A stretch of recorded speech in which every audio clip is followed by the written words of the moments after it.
Today, what I'd like to do is talk to you about design and branding in your business. So, designing a big and small business brand. Now, we all know that there are big companies that spend a lot of money on branding. And there are small companies that want to try to compete with that brand. So one of the things I'm going to talk to you about today is that scenario. Secondly, I want to talk about what is branding and how it actually, the concept of it and the process of it.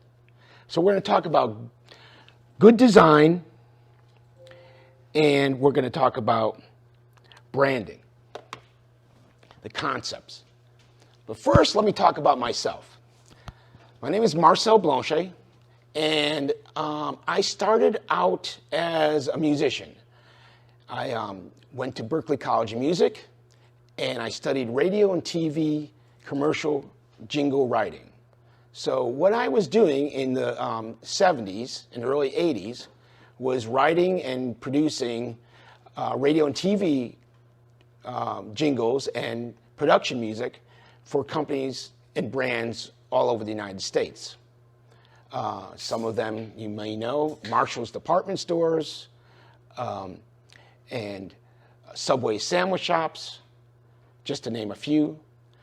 After spending a number of years doing that in Nashville for a production company, I got involved with computers because in the early 80s, computers were really like starting to happen. This is all before the internet. But they were using computers in recording studios. So I told my wife at that time that I am going to go back to school and study computer science because I think the music business is going to be happening, and I think it's going to help me in the production of what I was doing, writing radio and TV commercials. So I did. I went back to school, and lo and behold, a whole new thing happened. The computers were booming. So I got involved with writing and producing music using computers and computer-generated music. And at the same time, I got involved working as a software developer. Learning those tools and coming up with new ways of producing music and then having to sell it, this is all prior to the internet. Lo and behold, I ended up being involved with producing videos, and at that time, it was early computer-generated design. So one of my first jobs was designing a 3D graphical illustration of the human mouth. And I did that for a dentist's office and a dentist program. I was like, wow, this is really cool. I can actually use a computer and design things.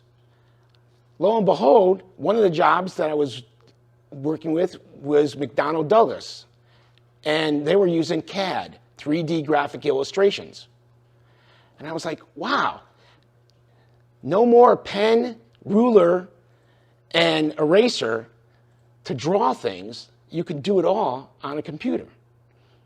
So I was like, wow, this is amazing. Then I got married. So when you get married, your things in your life change a little bit. I ended up having a great job and developing one of the biggest brands, almost as big, maybe even bigger, than Coca-Cola. And you all may know it. The word is hospice.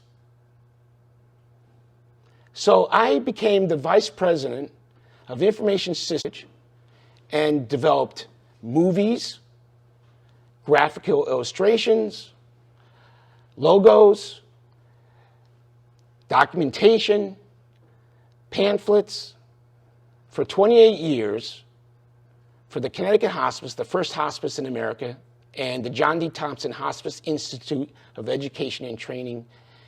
And what the Connecticut Hospice and the John D. Thompson Hospice Institute did is, when I started, there were about 200 hospices in the United States and about a dozen in Europe. Now there's over 6,000 hospice programs in the United States and almost that throughout the rest of the world. And it's developing the hospice brand. So we're going to talk about how and what makes good design. And I'm going to interweave some of the different logos and designs and techniques. But this is not a graphic design course. This is a discussion to talk about branding and its concepts. Okay, so let's start. Good design. What is good design? Good design communicates ideas to people. Now, why do I say that? There's a story behind every design.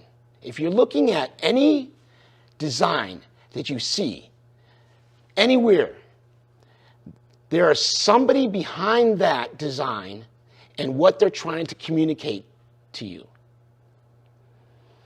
Branding, the definition. The act of a company or a particular design or symbol in order to advertise its products and services. So what do I mean by the act of giving a company a particular design or symbol? Okay, sometimes it is a message, sometimes it's a logo, sometimes it is a commercial, sometimes it is different types of media that we're using. But by definition, what we're trying to do when we're branding is we're going to advertise a product or service. But there's a process to branding. And branding is a never-ending process of identifying, creating, and managing the cumulative assets and actions. These shape the perception of a brand in the customer's mind. Okay, so what do I really mean by each of those processes and definitions of branding? We'll start off with good design. Good design will inform and delight.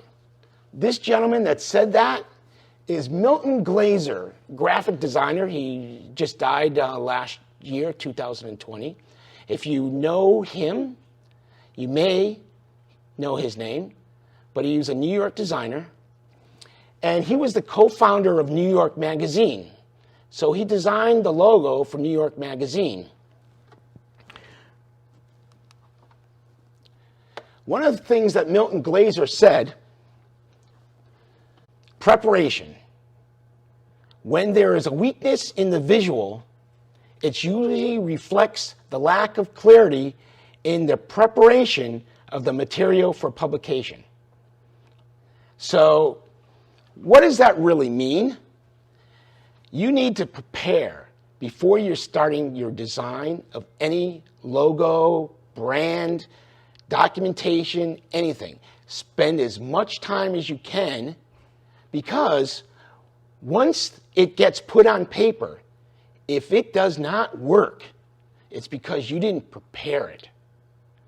And Milton, which is so funny, he was the creator of I Love New York logo. So you might have seen that for the state of New York, 1976, I Love New York. Okay, let's talk about now branding, the definition. The act of giving a company a particular design or symbol in order to advertise its products and services. Okay. Well, you have a mission and a vision.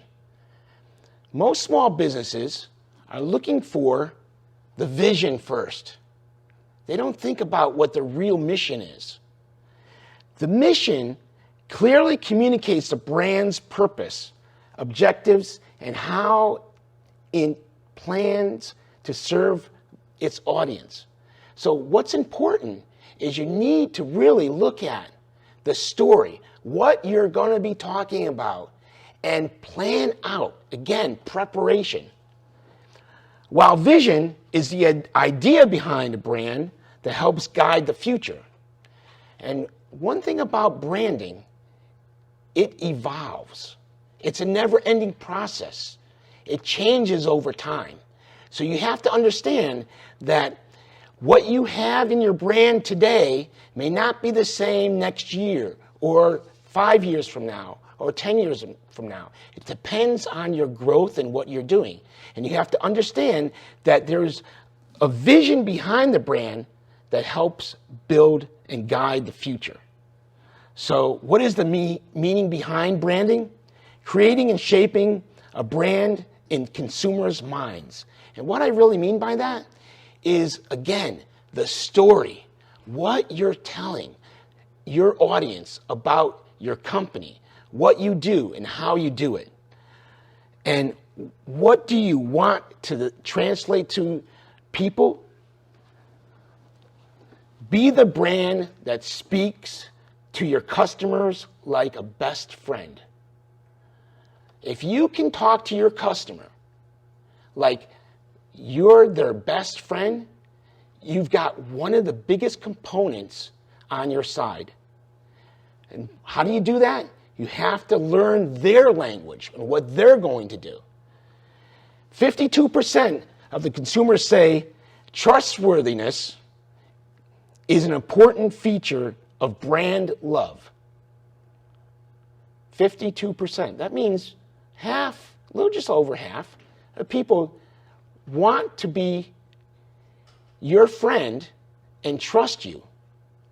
And that is one of the biggest faults that people have when they're creating their brand, is they think, oh, I'm going to tell you what you want. What you have to understand is you've got to learn what the customer wants and translate that into your story in your brand. Okay, so let's talk about this logo design and what Mosaic does. We design logos. We have graphic design team. And we also take that design and create concepts.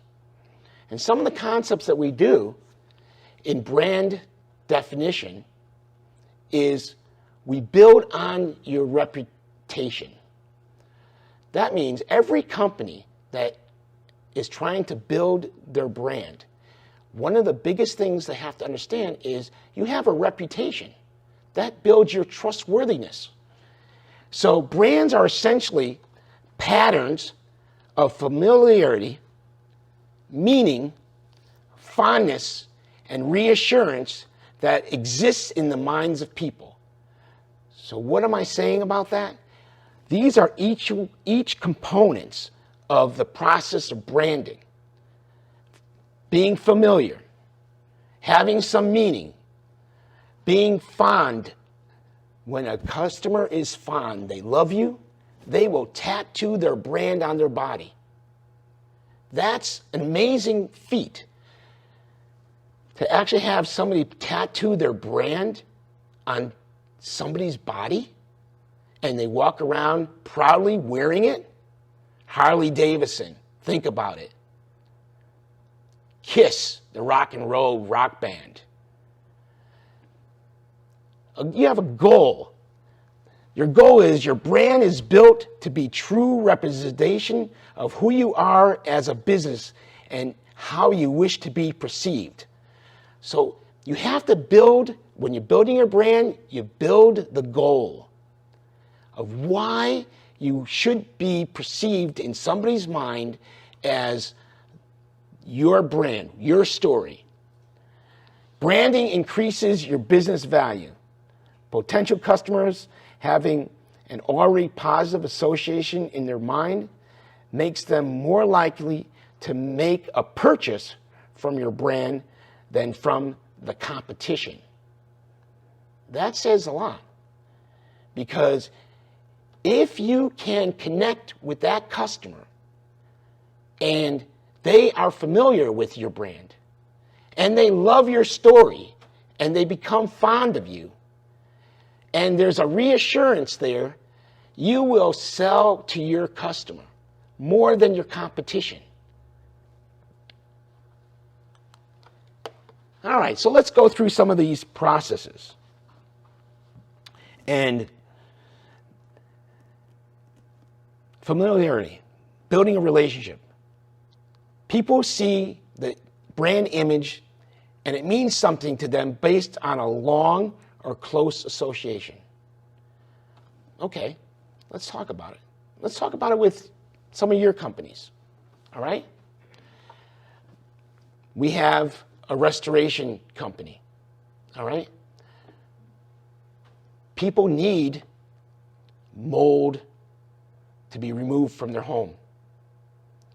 When they think of mold to be removed from the home, they have to think of something that's familiar to them. So if your brand has something in it that tells the story that they can be familiar with mold and how it's removed from the home and why it should be removed from home, then you've got this familiar aspect to your brand. Here's roofing and siding. Roofing and siding. People need to have a new roof put on their home every 15 years or less. Depends on situation. If there's a hurricane, they may need it tomorrow. Why would they go after your company as opposed to another company? You have to understand they have to be familiar. They have to know about you. And consistency of putting your brand out there gets you more familiar. Meaning, importance and worthwhile. Branding is important because not only is it what makes a memorable impression on consumers, but allows your customers and clients to know what to expect from your company. And this is what I mean about telling the story. You each have a story to tell. What you need to do when you think of your branding is, how am I going to tell that story in a way that has some importance and it's worthwhile for the customer? So the customer and the clients know what to expect from you. And that's what's important about building a brand, is getting that meaning, that story behind you. Fondness. I love this. We just talked about people actually tattooing a logo. Why is Nike out there? Why do people like to wear Nike t-shirts? Why do people like to buy Nike sneakers? Not only because the sports players that are wearing that equipment and products are endorsing it, but there's a quality there. That is, why are they doing it? Why are they standing behind it? Because they love it. And that's the image that you have to get when you're developing your branding, is you've got to get people to love it. Love exactly what you do, so much that they want to put their logo on pens. They want to put their logo on Scoozies. They want to put their logo on everything that is available, not only for your own marketing, but so that people will be fond of your product and your image. Reassurance. Now this is the bottom line. This is a guarantee. This is a warranty. This is what people say, oh, if there's a product problem, who do I go and see? How do I know? Can I trust them that they're going to help me out? A brand is a reminder of why we care in the first place. And this is something I call brand promise. You are going to promise something. At the end of the day, when you have your brand and logo out there, that you're going to stand behind that. And you're going to reassure your customer that you stand behind it. Okay, let's talk about the story.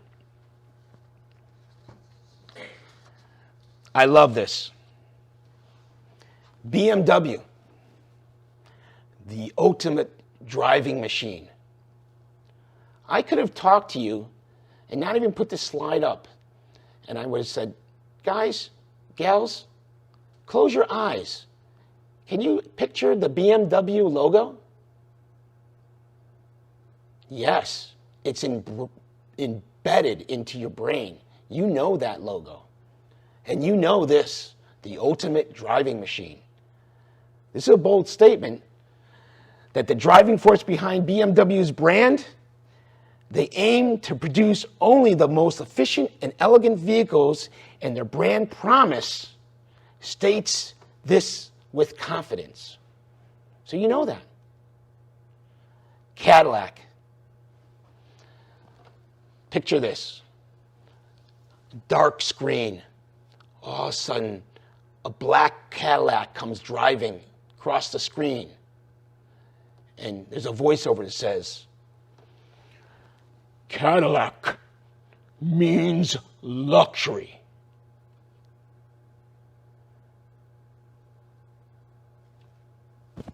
How about, we don't make Cadillac, we make luxury.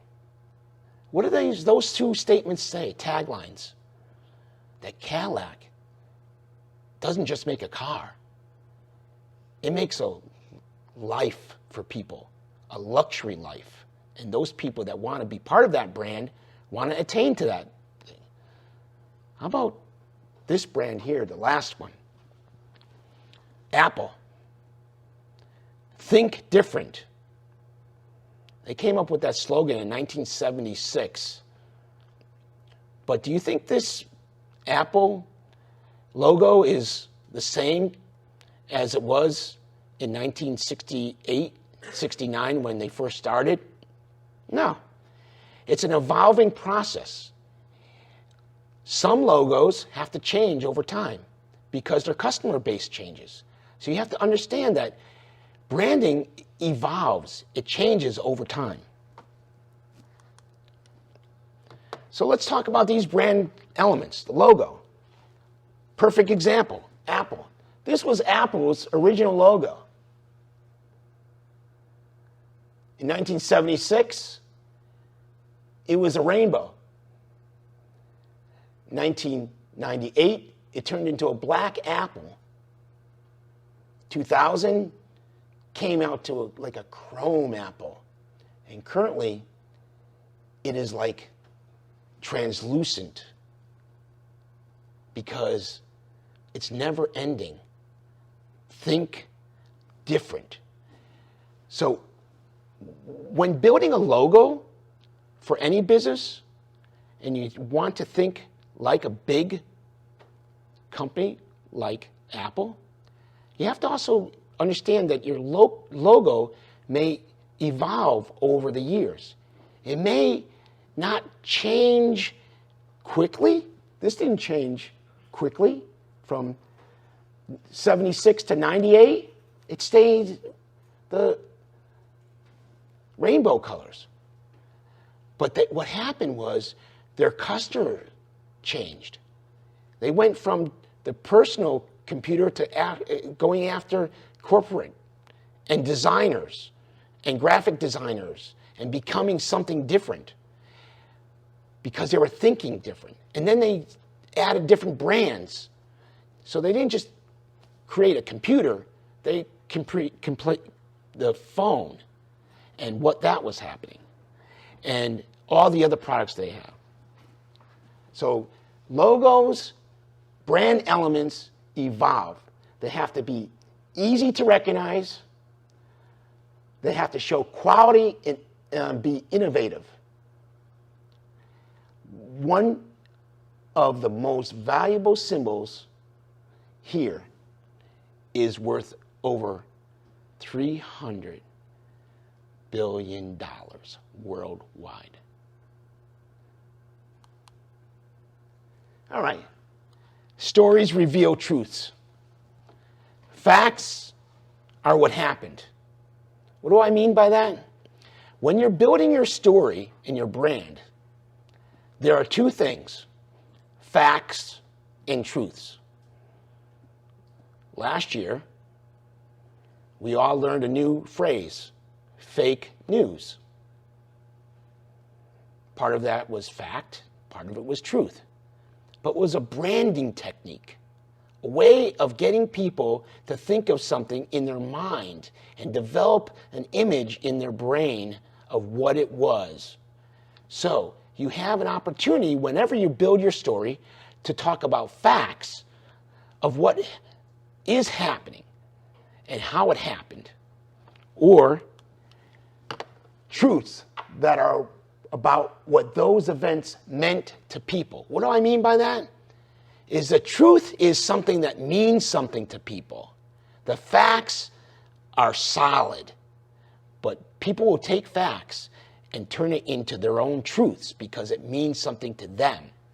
And that's when you're building a brand, you have to understand that those components that we're talking about, the perpetual process, never-ending process, the identity, the cumulative assets, the perception of a brand, they all affect what we call the stakeholder. Who that person is at the end that you're going to sell to, your customer. So let's talk about a few of these things.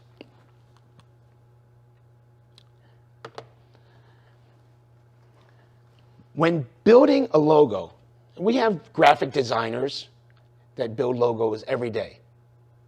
Mosaic, that's part of what we do. There's two different ways about building a logo. So I'm going to talk about the logo itself and what our concept is. The logo is the hub that the brand is built around.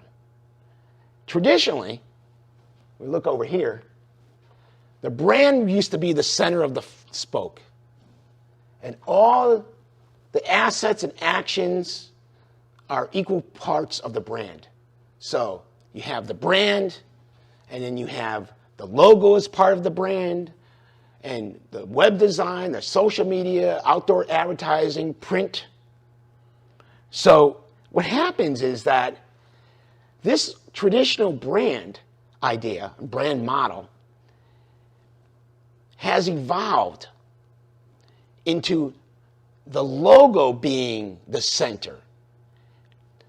And so what our concept is you design your brand around your logo first.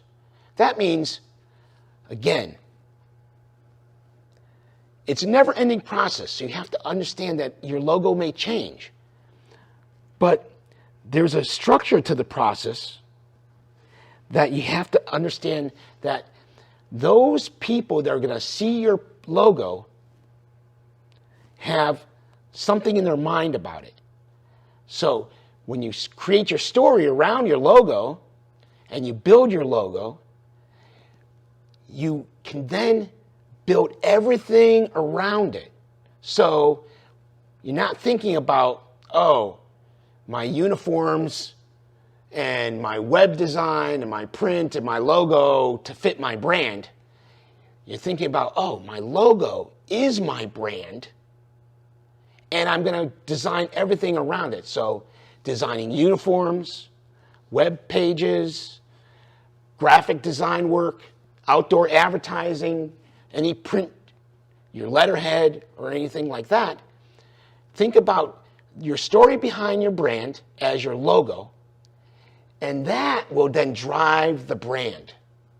Instead of the brand in the center, your logo is the foundation that gives the assets and actions building the brand.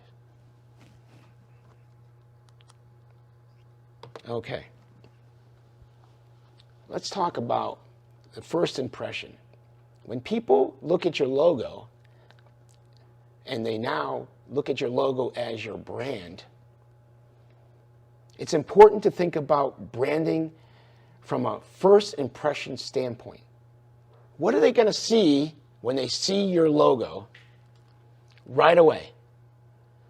Are they going to hopefully have some meaning behind that? They're going to be fond of it. They're going to look at it and say, oh, wow, I know that logo because I've seen it. Is it going to be trustworthiness that they're looking for? The reassurance that you're going to be a quality product and you're going to stand behind your product as a company? If they see that in your logo, then it will be their first impression. Small businesses don't have large advertising budgets like the big guys. So, what is one of the cheapest ways of building that brand? It's developing that logo and the logo design that's all around it. How do you do that? Again, build your story. Really tell people what you are and why you make a difference. The logo is so much more important for a small business than it is for a large one. In a way, that is really my thought of the truth. In fact, every big business you're talking about in the United States, let's just talk about the United States, started as a small company in some way. They all came up with their logo as part of that small company. They didn't spend a lot of money developing that logo, but they built their brand around that logo. Let's think about a few of them. Coca-Cola, Pepsi. How about Subway sandwich shops?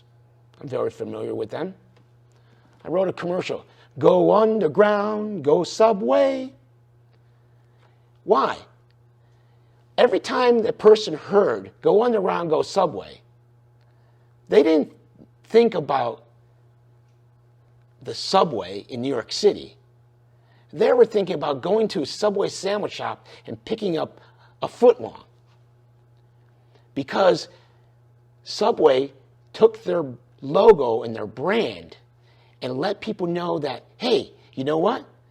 You're going to get a healthy choice when you go and buy a Subway sandwich. So they got people to trust them, to love their product. There was a story behind it. It was a small sandwich shop in Milford, Connecticut, on the corner. Now, there's thousands of franchises throughout the world, Subway sandwiches. McDonald's, another great logo. You can close the golden arches. And then everything around that brand. Ronald McDonald. And they took each one of these brands and built a story about it. Who does Ronald McDonald help? Children. Why? Because it's a perpetual movement. When you start with one generation, you have to consider the generations that are following. And that's going to change. What children are looking at today, they weren't looking at 10 years ago. When people buy the New York Magazine and they look at New York Magazine's logo, they're not buying it like they did 10, 15 years ago. They're going online and seeing that. But they see the image. They understand. When you go to, say, 7-Eleven, and you see that logo, you know what they do. But you didn't in 1976 when they first started, and they started their franchises. It's a continuous building and evolution of building your brand. You have to identify and create that image, and you got to manage it, and you got to be understanding that your position must be translated into assets. What I mean by visual identity, content, products, services, whatever it is, you have to relate and translate those images and assets that you have built around your logo and brand and get it out there. Okay, if you have a character that is going to be on your baseball field and he's dressed like a pelican, why? Because that's an image that maybe the adult thinks, oh, that's funny, watch him But those children, as they build the brand, are then going to know, oh, the Pelicans, the baseball team, and they'll bring their kids later on down the road. So managing those assets, and then you got to project it into your stakeholders' minds, slowly building up that perception. It can't be something that happens overnight. It has to be something that's slowly moving forward. If you were to hand your business card to someone and they had never heard about your company or had no knowledge of what you did, what impression would you have of your business? What impression would they have of your business? So let's think about it. That's one of the cheapest advertising things that you can do, is get a business card created with your logo on it. If your logo can tell a story, you can tell what you do, and you hand that business card to somebody, and they can tell you, oh, I know exactly what you do. You've got them. Remember what I was talking about. You know, you have to have fondness. People need to love your brand. They have to identify with it. And they have to say, wow, I really trust that. And I have trustworthiness in that brand. And that brings it all down to brand promise. Well, I want to give everybody a chance to go home with something. So in front of you is a little booklet that I wrote and put together. It's called Underline Space. You can access it and download it by, if you use the QR code and scan. Or you can take your phone and text words to 833-920-3117. If you can do that right now, it'd be great. I'd love to have you just either text it or scan in. And you can download a free 10 top graphic design ideas that I have written about. And I hope that can help you, and that's my gift to you all.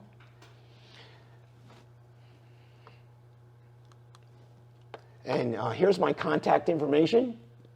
You can call me. My card is in front of you there. With my email address, marketingnearme.biz. It's marcel@marketingnearme.biz. You can go to my website, marketingnearme.biz, and find out a little bit more about Mosaic, marketing and advertising, and our design team that we have available to help design and build your brand and understand your story and be able to tell your story behind your brand and what it can actually do. We'd love to have you as a customer, or at the same time, friend. More than a customer, I want to have you as a friend. I want to know your business, help you in some way, and I want to understand your story. What is behind your company and what you do? Thank you very much.